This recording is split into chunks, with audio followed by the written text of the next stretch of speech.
What is up, you guys? Welcome back to my channel. My name is Danelle Hallan, and I am back with another true crime video.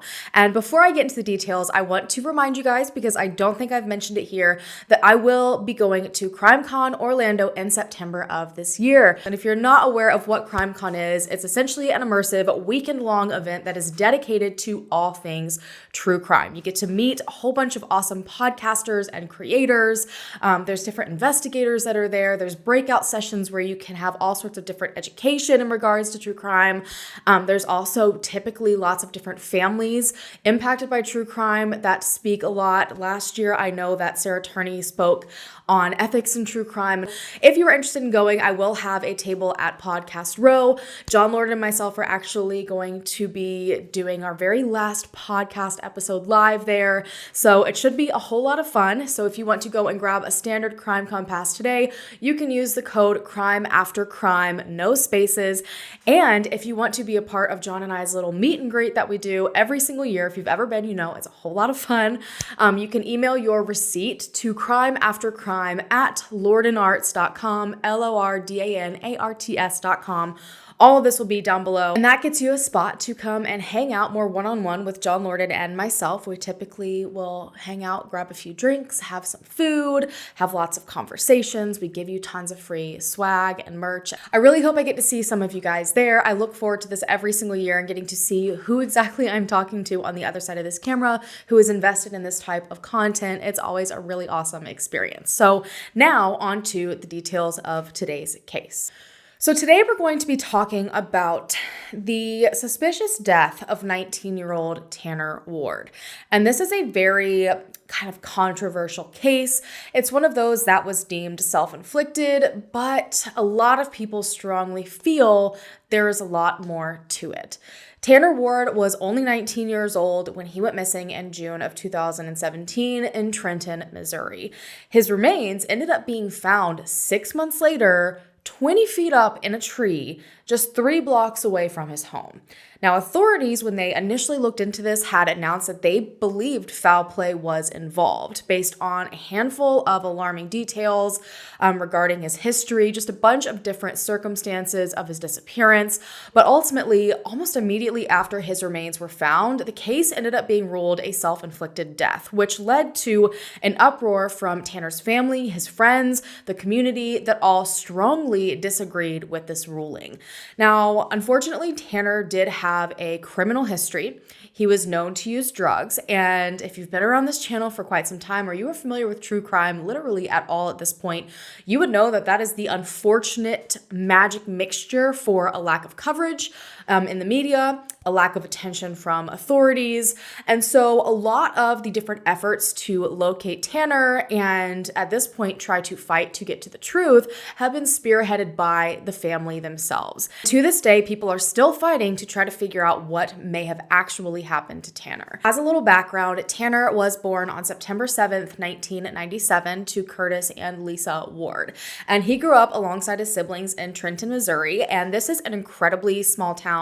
It's less than 6,000 people. According to Google, the population's actually just kind of gone down. It's very much small town feel. Everyone knows everyone. And so this entire town was essentially a bunch of people that Tanner and his siblings and his parents had grown up with and evolved with their entire lives. Growing up for Tanner definitely had its rough moments, which is something that his family has been very open and honest about. As a teenager, it seems that Tanner got into trouble quite a bit. He was mainly known to smoke marijuana. Sometimes, according to his sister, he would dabble in some harder drugs. I'm not exactly sure what in particular, and unfortunately, being involved in drugs ended up leading him to some very dangerous and criminal behavior. So just in 2016, a year prior to Tanner's disappearance, Tanner had been involved in an armed home invasion alongside his brother.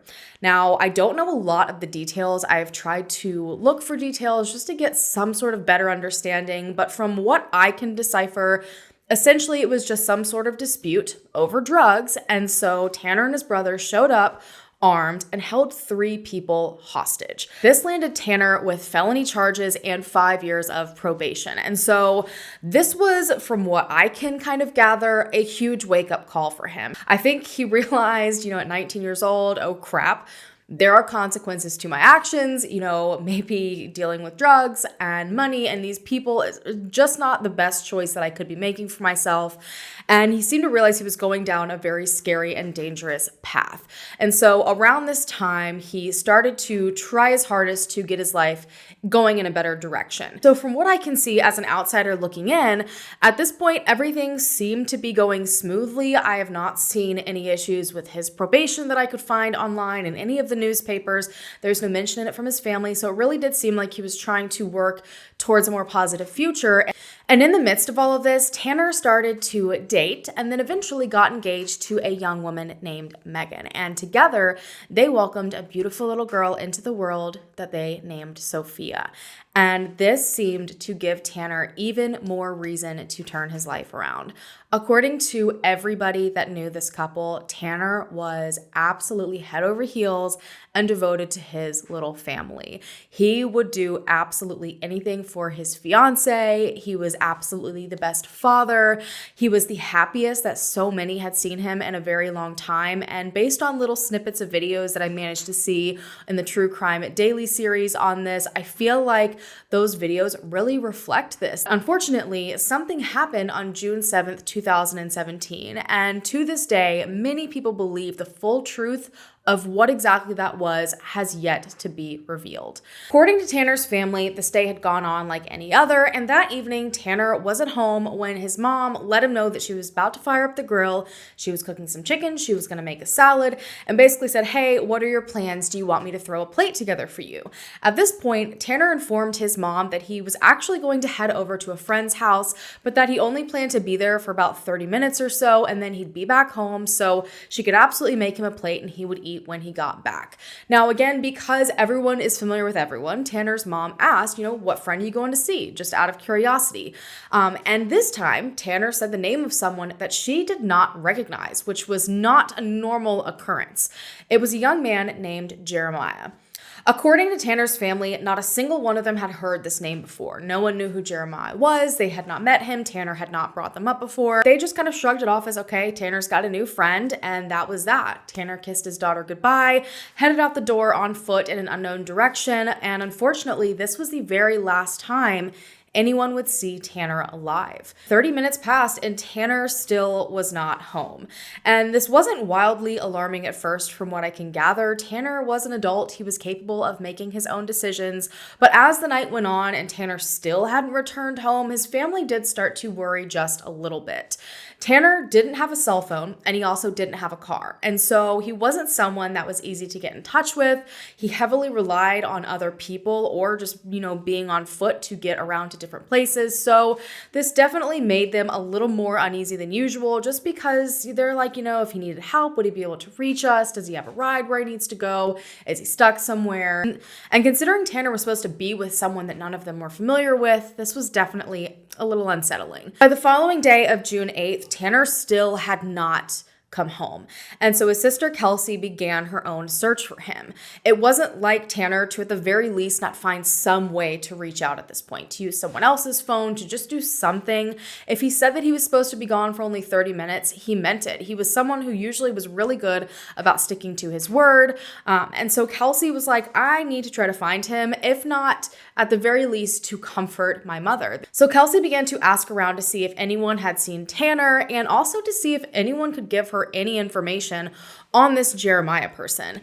Now, after asking quite a handful of people, everyone that she could think of, so far no one had seen Tanner anywhere, but she was able to get an address for Jeremiah's apartment. At some point on either the 8th into the 9th, based on what authorities have said, Tanner had still failed to come home. And so at this point, Kelsey's like, that's it. I'm drawing a line. I'm going to Jeremiah's house to see if Tanner is there. Still assuming that maybe he was just giving everyone a good scare, that he got caught up doing something.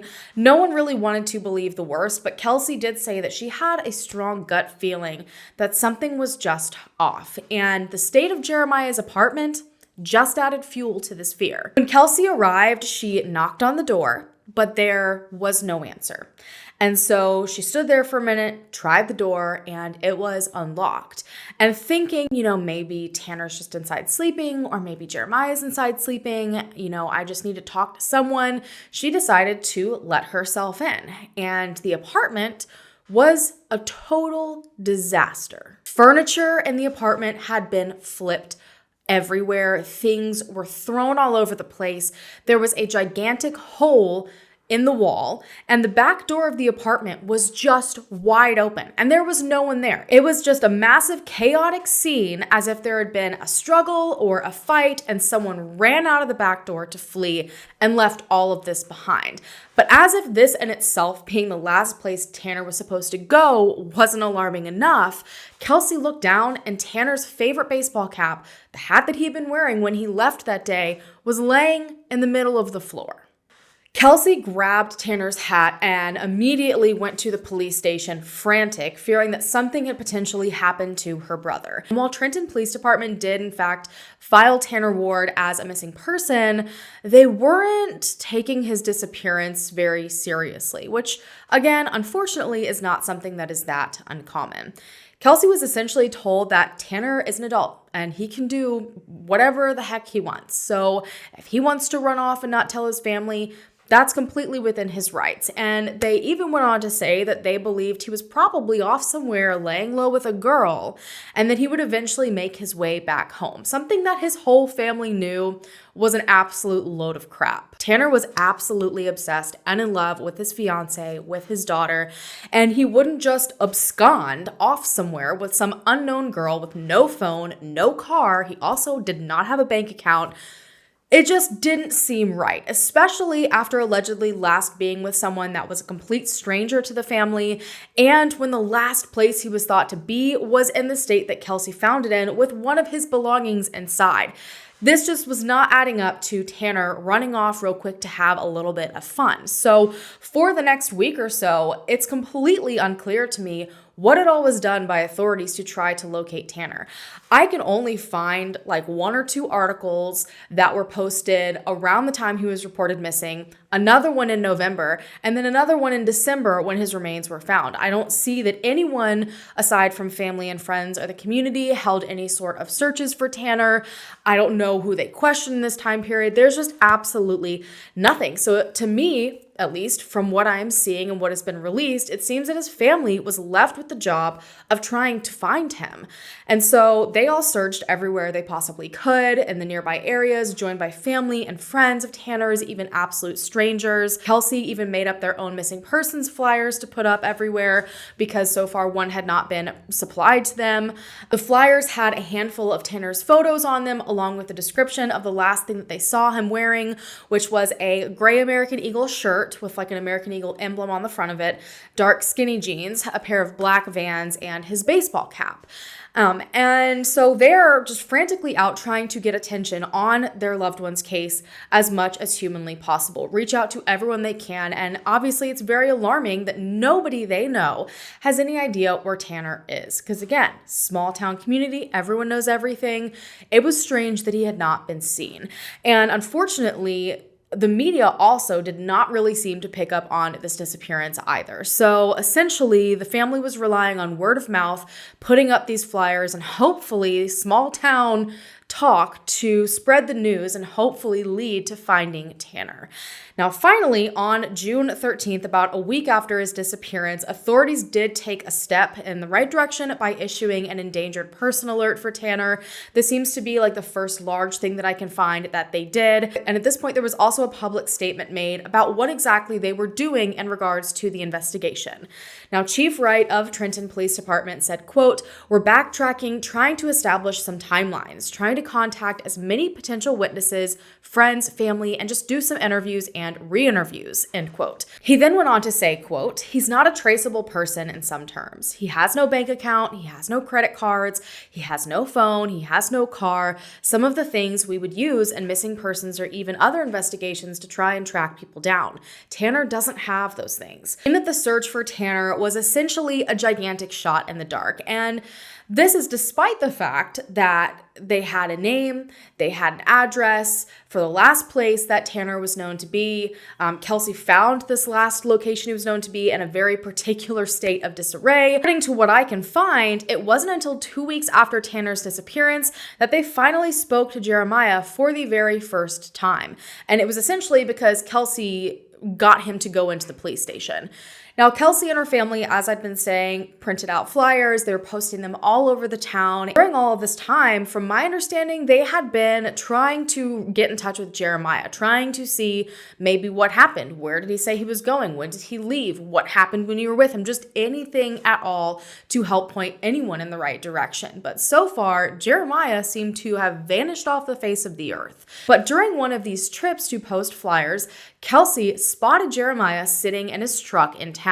And so she approached him and waved to him to hop out and talk to her. Now, when he got out, there was another huge shock. Kelsey claimed that Jeremiah was wearing a gray American Eagle shirt, the same shirt that Tanner was last known to be wearing when he headed off from his parents' home the night he disappeared. Now, immediately, Kelsey started to grill Jeremiah about this. Obviously, that's something incredibly alarming to see. And as she got closer to the shirt, she's like, what is all over it? It looked like there were maybe like 4 or 5 cigarette burn holes in the shirt. And from my understanding, Tanner just kind of brushed this off. He's like, no, these are just stains. I don't know if he even said anything about potentially being Tanner's shirt or if he dismissed it and said it was his. But regardless, she was like, you know what? This is alarming to me, so I'm calling the cops. Now, he ended up replying to her, there's absolutely no need. I'll meet you at the police station. So here we are 2 weeks later, and the last person known to be with Tanner is finally going face to face in front of authorities. The police department was told by Kelsey when they arrived about this shirt, that this was the shirt she believed belonged to her brother and what he was last seen wearing. And I guess they too noticed these strange markings on the shirt, something that they described as anomalies. And after seeing this, they told Jeremiah that he was going to have to give the shirt to them for forensic testing.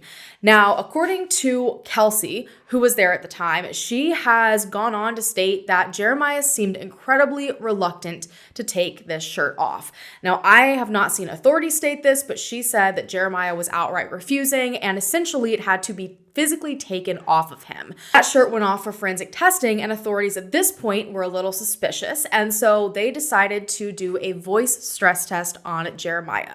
Now, it has never been released, at least to my knowledge, what Jeremiah told authorities. If he admitted to being with Tanner that day, if so, where Tanner went when he left, just any details at all. We know absolutely nothing of what Jeremiah said. However, context clues, whatever he said to authorities, along with his stress test showing clear signs of deception, it was enough to immediately lead to a search of his father's property in a neighboring town of Edinburgh. Now, I find this incredibly interesting. There was not an immediate search of the apartment that it was believed Tanner had likely last been in. Instead, it was at a rural property about 10 miles away. And I'm just over here wondering, whatever Jeremiah said was enough for authorities to show up immediately as well with cadaver dogs. Authorities began to search the property with the cadaver dogs, and they did end up getting a hit near the back door of the home, which was just a few feet away from a large burn pit. Here we go. Another massive red flag. And so equipment was brought out to start a forensic dig. So again, they obviously felt strongly enough that something was going on here. And so according to Chief Wright, they ended up searching about a 6-foot by 10-foot area around this fire pit. They dug down to compacted earth, and then once they hit that, they dug 1 foot deeper just to be sure they weren't missing anything. Now, they did find small bones, which they kind of knew likely were not human, but obviously just in case, they were sent to an anthropologist who did confirm they were animal bones. But apart from that, they did not find anything at this property. So authorities at this point claimed that Jeremiah had been questioned extensively. There was obviously the search that was done. They found nothing. So he was not a person of interest or a suspect in the case. And that's just really interesting to me because he very clearly failed the voice stress test, which again, take that with a grain of salt, just like you take polygraph tests. But also, obviously something he said was alarming enough that they wanted to go and check for Tanner's body. And on top of that, authorities never announced if they went to search Jeremiah's apartment, despite the fact that it was in the state that it was and some of Tanner's belongings were found there. Again, nothing was released on what Jeremiah claimed happened that night or if he'd even been with Tanner. It was just kind of left open-ended and they're like, nope, we've checked everything out. Everything's good to go. And so everyone was just kind of left with, okay, well, now what? Authorities went on to state, quote, "We've talked to between 60 and 70 people. We've had lots of interviews, hundreds and hundreds of leads. It's very frustrating. We want to bring Tanner home to his family. It makes it difficult when we just don't have any leads to take us anywhere for sure," end quote. Because while the media was quiet and authorities weren't releasing much, there was definitely not a lack of tips coming in. Again, being a small town, everyone wanted to put their 2 cents in. There were calls left and right, people claiming they had information to offer, people that had heard this, that, and the other. But according to police, all of these hundreds of tips that were being called in were mainly misinformation and speculation. They were just rumors that were spreading and being stated as fact. They said it was basically the community playing a giant game of telephone. And so most of the leads they had been sifting through had led right to dead ends. Tanner's family continued to search. Again, I still have absolutely no idea at this point if authorities ever did any boots on the ground searches, and the media remained silent, all while Tanner's family and the community gathered to try and help the Ward family as much as possible. I don't believe the family has a Facebook page for Tanner, but I do know that a community member did make one. Basically, everyone was just kind of doing whatever they could to attempt to help out. And on Monday, December 4th, 2017, something very, very unexpected happened. It was around 7:30 in the morning when authorities received a frantic phone call from 2 high schoolers. They had been walking to school that morning and had taken a shortcut through a wooded area off of Shanklin Avenue. It was a windy day, and so as they're walking, they hear a tree very loudly creaking. And so obviously when you hear a noise like that, you're going to look and see where it came from. And right there, 20 feet up in said tree, was a body hanging from a large limb. Now, to give you a better understanding of this area in particular, this wasn't a wooded area in the sense of they're walking through these endless woods. It's like a patch of trees. This is in the middle of a city, so it's right beside what looks to be like train tracks, and off of a main road, there's a big neighborhood, a church. Like, there's a lot going on in this area. But what was most alarming was the fact that this was just under 3 blocks away from Tanner's family home. And knowing what they knew, authorities felt this was likely going to be the body of Tanner Ward. They immediately called Tanner's father, who had just arrived back home from deployment, to have him come out to the location so that they could speak to him first before all the small town talking began, before he heard through the grapevine. They didn't want him to have to hear that they possibly found the remains of Tanner from anyone else. Now, when authorities arrived on scene, they found that the remains were very heavily decomposed. The body was hanging from a rope by the neck, with the rope wrapped around the tree branch several times. And again, this was incredibly high up in the tree. It was like 20 feet up in the air. What was interesting, however, was that the hands were mummified, and also the feet were completely missing. And while his father couldn't say for certain based on the advanced decomposition that this was Tanner, again, he kind of felt in his gut this was, in fact, his son. As they are conducting an investigation into the area where these remains were found, there are definitely some discrepancies, and it's not very clear what exactly was and was not found at the scene, which is a little important considering the fact that Kelsey claimed that his hat was found at Jeremiah's house. So if his hat's not there, then that's another link back to Jeremiah. He at least was with him at some point. And also, she claimed that Jeremiah was wearing Tanner's shirt. And so if his shirt's not there, that's another pretty big thing. There are some discrepancies in terms of what exactly was found at the scene that make this case even more confusing. So in an interview that was done with the young man that found what was believed at the time to be Tanner's body, he's claiming that when he looked up and saw this body hanging from the tree, that the body had on a gray shirt and a pair of jeans, which would mean that this gray shirt that Jeremiah had allegedly been wearing was possibly not Tanner's if this was in fact Tanner's body.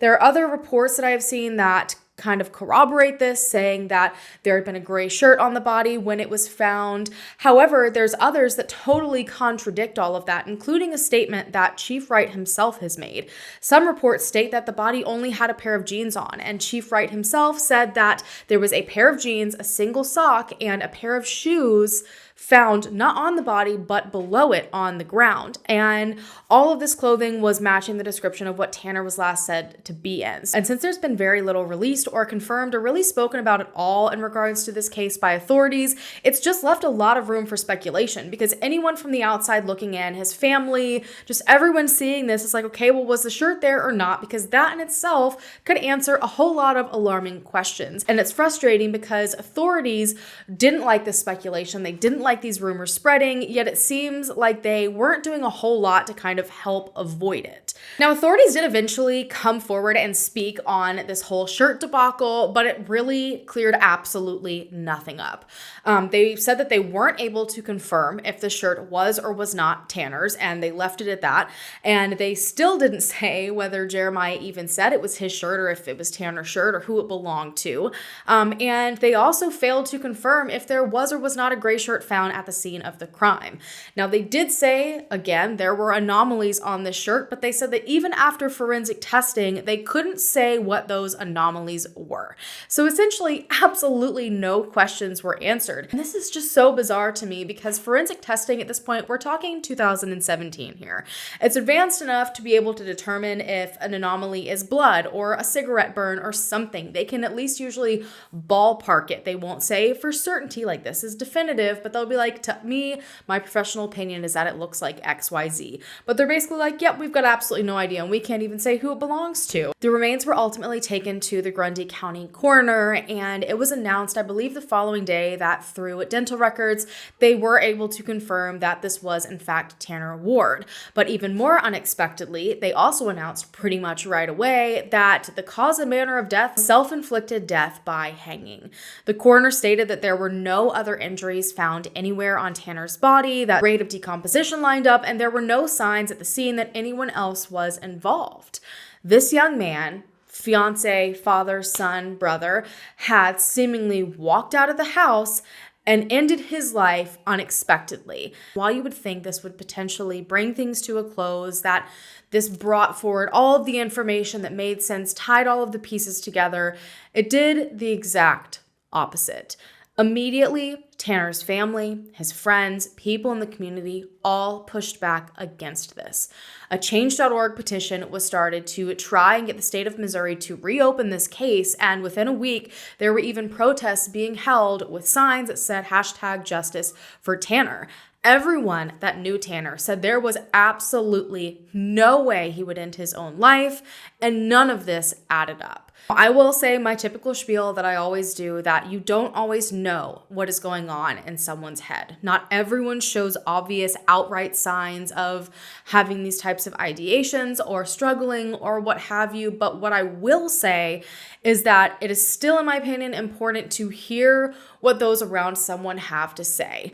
And nobody that knew Tanner thought this made sense. Even hindsight being 2020, there were so many questions. What on earth happened to his feet, and why were his hands mummified? And why was his hat found in the middle of an apartment where there had been obvious signs of a big struggle with some absolute stranger that nobody knew? Was the shirt that stranger was found wearing Tanner's, or was it not? There were just not enough questions answered for anyone to feel comfortable with the conclusion that the coroner and the police department had found. And so people started to dig in and try to make sense of everything that was going on and point out reasons why authorities needed to look deeper into this case. And one big thing that people focused on was the mummification of Tanner's hand. hands. Now, quick Google searches, because we're all not experts in mummification, shows that natural mummification typically happens in extreme environments, such as extreme cold, extreme dry, oxygen deprived environments. And according to things that I have read on the subject, I've seen a few articles state that natural mummification can in fact happen in extreme hot conditions as well.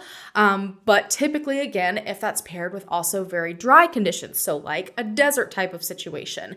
And according to the Ward family and locals, Missouri is none of those things. That summer was incredibly hot. It was incredibly humid. It was incredibly stormy. Being in a wooded area as well typically raises the humidity.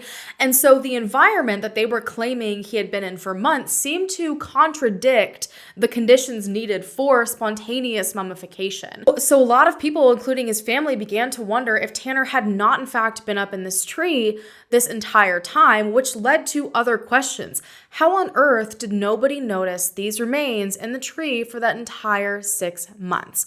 It wasn't like he was buried. He was hanging high up in the air, 20 feet up. And while this area again was described as wooded, it's not like it's a rural, untraveled area. Multiple people began to come forward who had been in this area, expressing their doubts that Tanner had been there the entire time. Tanner's family themselves had even searched this area numerous times. Keep in mind, they're only 3 blocks away, and Tanner had headed off on foot. So all of the times that they went out to search, they were searching incredibly close to this area and at this area where his remains were later found. And no one saw him this entire time. Tanner's mom was also contacted by construction workers in the nearby area, claiming that they had been within feet from this tree and they had not seen anything either. And not just that, the storage room for their construction site was, I believe, like 25 or some feet away from the tree Tanner was found in. And dozens of people were back and forth in that area all the time. It just seemed so wild that there could be all this activity in this area and not a single person noticed anything out of the norm. Even the young man that had found Tanner said that he had walked this path numerous times before and that he didn't feel there was any way he would have missed Tanner's body if it had been there the entire time. There was also a family friend, I believe it was one of Tanner's sister's friends, that had been directly below this tree playing with her son 11 days prior to Tanner's body being found. And she also said there was nothing out of the ordinary. And at this point, we're talking December. Leaves were gone. She was out there playing for a while right under the tree. She said that she strongly felt she would have seen Tanner had he been there. But authorities came back at all of this and said, look, most people probably would have missed it. If we're being honest with ourselves, when you're walking around in an area like that, you're probably looking straight forward or you're looking down. They were like, most people are not going to walk around looking up 20 feet in the air. On top of that, most of the time that he would have been in the tree, there would have been summer foliage and things blocking him from view. So they said it's not all that strange that everyone missed him. Tanner's family and all of these different members of the community came forward and then asked the question, okay, let's say we didn't see his body. Let's say everyone was looking down or looking forward. How did nobody smell anything? We're talking about a decomposing body hanging up in the air over the hottest months and most humid months of the summer, especially when we have people working literally right beside this tree. It didn't make any sense. Authorities also said that they had an explanation for this. Authorities claimed that with him being as high as he was in the tree, it was likely that maybe the wind just blew the scent up and away and no one smelled anything. But lots of people heard this and they still were just not buying it. That every single day for 6 months, the wind blew in just a perfect way to where the scent was carried off and away somewhere. And also his feet were missing, and a lot of people were incredibly concerned about this and wanted an explanation. But honestly, I haven't really seen one anywhere that has been given by authorities, but I may have just missed it. However, the first time I saw this, I know a lot of people kind of had a lot of alarm over it, but I feel like this is one of the more explainable and plausible things about this entire case, just because of gravity. All the blood will have pooled to his lower extremities, and between that, the elongation of his body, breakdown of tissue, pretty much everything that comes along with decomposition could have played a part in this, to potentially have his shoes fall off, followed by his socks, and then his feet. And then from there, it's not too far off that an animal could have come by and run off with them. Authorities in the coroner stood by their ruling, saying, quote, "We very much believed, with the circumstances surrounding Tanner's disappearance and some other mitigating factors, that there was foul play involved, but none of the evidence points to that now." So many people were just beside themselves because authorities seemed to go from not wanting to look into the case to being so sure something strange was going on that they brought cadaver dogs out to a location and did a forensic dig, to all of a sudden saying that none of this was strange, and now all of the evidence, even the evidence they initially thought was weird, now points to self-inflicted death. Now, while rumors and speculation and theories had already been running rampant, Tanner's family at this point started to receive loads of messages, on social media, text messages, you name it, left and right, from people all claiming to have information about what really happened to Tanner. One of the text messages that his family received said, quote, "He wasn't buried or hidden or anything. He was tortured for about 4 months and they killed him and kept him in the freezer." So this was obviously a claim that stuck out, not only because it was very alarming and scary to hear, a very frightening possibility, but especially since Tanner's hands had been mummified. Keep in mind that natural mummification tends to happen in very extreme environments, such as a place that's very dry or a place that is incredibly cold. It takes a lack of moisture usually, and a freezer is one of the places that this could happen. And with the little research that I have done, typically your extremities are the first to start mummification, and that can happen in about 2 to 3 months. So this could have potentially answered the question as to how on earth Tanner's hands became naturally mummified when he was in a very hot and humid environment. Other tips kind of corroborated this idea that Tanner had been tortured, that he had been held captive for a while before eventually being killed and then put up in this tree. One tip in particular claimed that Tanner had actually been killed with a baseball bat and then was hung in some obscure location before eventually being moved to this tree.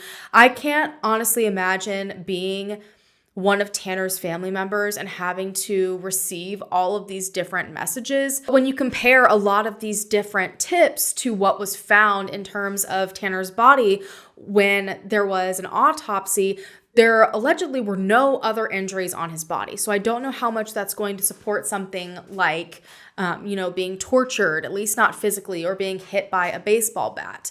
But there was another theory that stuck out, and it revolved around this new friend of Tanner's, Jeremiah. I want to very clearly state that this is not something that has been proven fact, and the people that I'm speaking about are not suspects, they're not persons of interest, and just for the safety of everyone, please remember that. Kelsey has stated that this was actually an act of revenge. Jeremiah was not exactly a stranger. He was involved in what happened back in 2016, that drug dispute that ended in Tanner and his brother showing up armed, and Jeremiah was one of the people held in that house, along with Jeremiah's neighbor Stephanie and Stephanie's daughter. Kelsey claims that she was told that they weren't happy with what happened to them. Obviously, who would be? No one wants to be held hostage. That's a very terrifying experience. But despite the fact that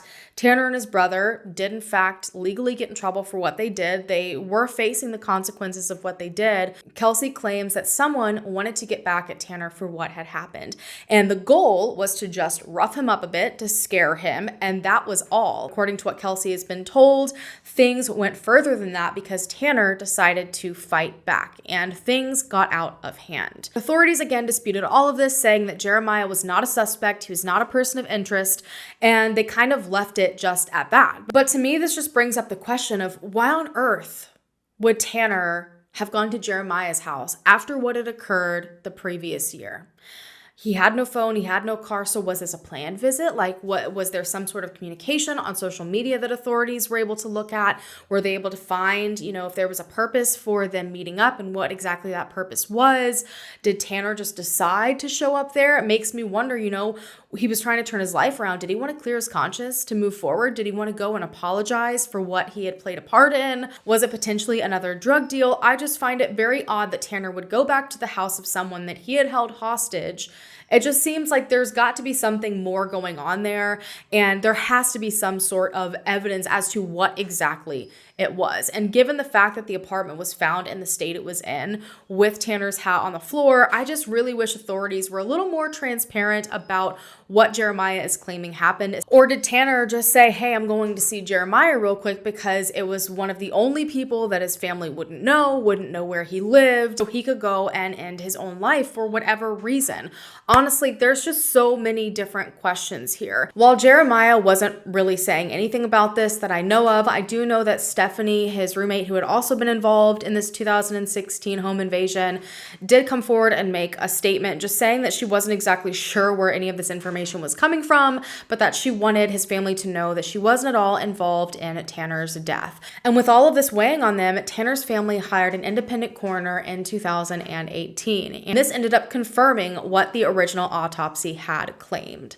So Dr. Eric Mitchell with Frontier Forensics in Kansas City, Kansas, performed the secondary autopsy and stated, quote, the anatomic finds and scene presentation indicate there is self-suspension, not suspension of the body by others. From what I have seen, if someone had hoisted Tanner up in this tree, for example, if this was staged as many people were suggesting, you would see significant rubbing on the branch from having to pull up the weight of Tanner's body. However, that was not present.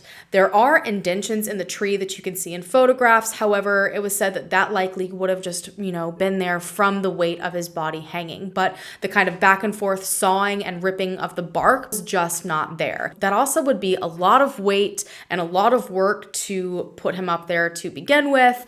That and the lack of physical injuries, they just determined this was in fact a self-inflicted death. There was nothing on his body that suggested anything differently. That also leads to the question of, how on earth did Tanner himself get up that high in the tree?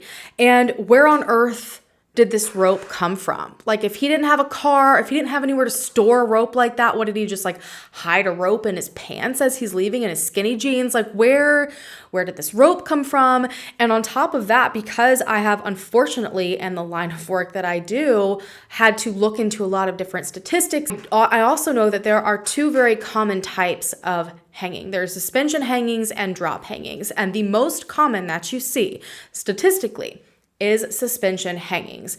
And typically this ends in suffocation, pressure on the carotid artery. There's a handful of different things that you can kind of connect to a suspension hanging in terms of the injuries. So there is no drastic drop or extreme pressure or force or downward movement when it comes to a suspension hanging.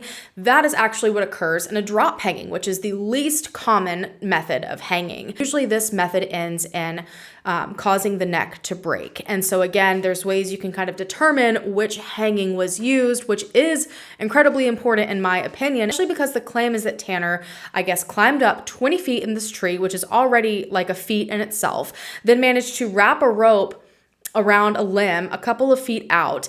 And I'm just trying to gather how he could have eased himself into position to show the markings of a suspension hanging while 20 feet up in a tree.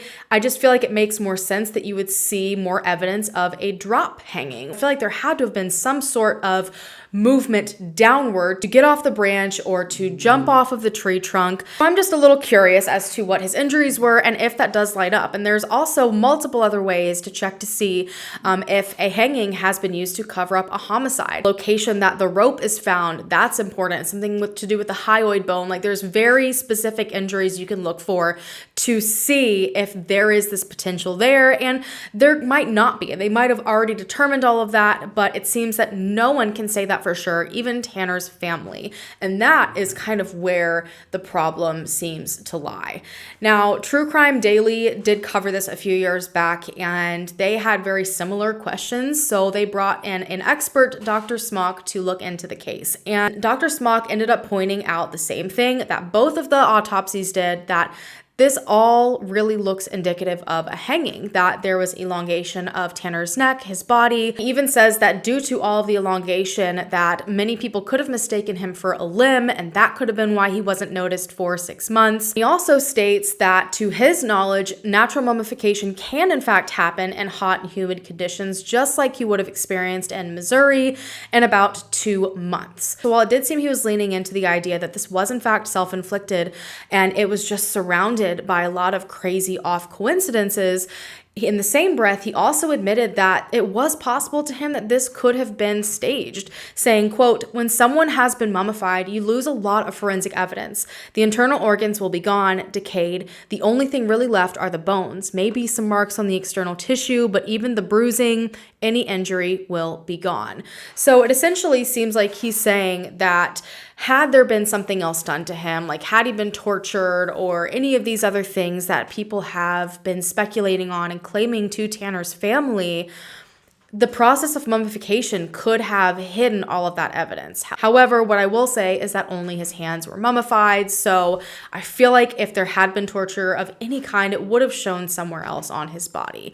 But ultimately, Dr. Smock stated that he could not come to a solid determination himself on if he believed this was self-inflicted or homicidal in nature. Tanner's family eventually went to work with a woman named Susan Alexander from Missing and Endangered in Northwest Missouri, and Susan was actually interviewed by True Crime Daily, and she said that all they wanted was transparency at this point, that if everything was adding up like they were saying, like the coroner said, the authorities, to self-inflicted death, then why were authorities not letting them see any of the files? Chief Wright himself said that he had over 10,000 pages in files in regards to Tanner's case. Trenton Police Department, according to the last I have personally seen, is refusing to give the family the files. And I'm unsure if anything has changed since that interview. That was a couple of years ago, so it's very possible that they have all of the case files now, but it's just another one of those things that adds to this unsettling list of things that don't add up, of puzzle pieces that are not going together. Because when you have a case that is, first of all, not deemed criminal in nature, it is a self-inflicted type of situation, it's also a closed case at this point, there is absolutely no reason for authorities to not release case files. That right there is like the prime setup for a FOIA request. You can see why a lot of people are very uneasy about it. Makes you wonder if those case files suggest something else or point to holes in the investigation. Tanner's mom has also made it clear that they're not just simply in denial, which unfortunately is one of the things that can occur. No one wants to believe someone that they love and care about would want to end their life, and that maybe you missed all the signs. No one wants to have to go through that. That if she was presented with actual evidence, if everything made sense and lined up, that she would accept the reality of self-inflicted death and try to move forward. But so far, when there is just so much left open-ended, his whole entire world revolved around his fiance and his daughter, and it is unfathomable to anyone that knew him that he would just up and walk out of his house and his life when the happiest part of it had just started. And while making plans for the future does not in any way necessarily mean anything, Tanner had been planning lots of things. He was planning a special Father's Day for himself as a new dad and his father who just got back from deployment. And so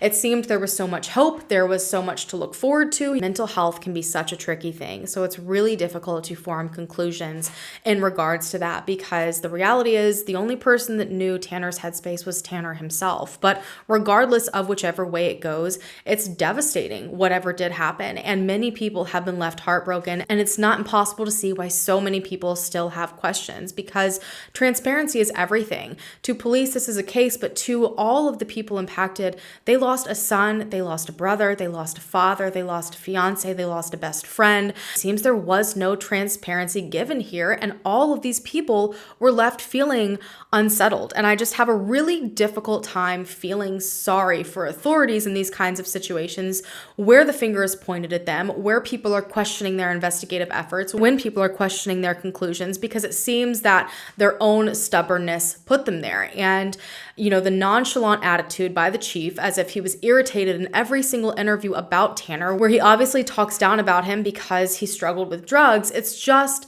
hard. It is hard to want to put the determination of the life and death of your loved one in the hands of someone that seems potentially very indifferent. Obviously, authorities cannot reveal every single detail about a case. That is just a fact of the matter, and it is for very good reason. But when there is a total failure to clear a single question up in a non-criminal closed case, kind of led me down this path of looking into the community and what they had to say. And this isn't just about this young man, about Tanner possibly not receiving justice, but an entire community has kind of now stepped forward and they don't trust the police department. They don't trust the sheriff's department. And there are people publicly saying that this is not the first time something like this has happened. I only hope that some answers eventually come out of this and that Tanner's family is able to get their hands on the case files, that if someone out there is potentially responsible for this, that they come forward. These are always some of the most frustrating and upsetting cases to cover because it seems like the questions are just so simple and should have easy answers. And so it's so hard to wrap your head around this idea that those answers simply haven't been handed over. And if there really is this problem with authorities believing there's misinformation and there's this, that, and the other, why would you not come forward and be like, hey, let me clear things up. Let me make this understandable. I'm interested to see what your opinions are on this. I have a strong feeling that people are going to be all over the board. As always, please remain as respectful as possible in the comment section down below. On that note, I'm going to go ahead and go, you guys. Thank you so much for taking the time out of your day to listen to Tanner's story. If you haven't already, go ahead and hit the subscribe button down below so we can hopefully bring them home together or bring them justice together. And I will see you guys in my next video. Bye.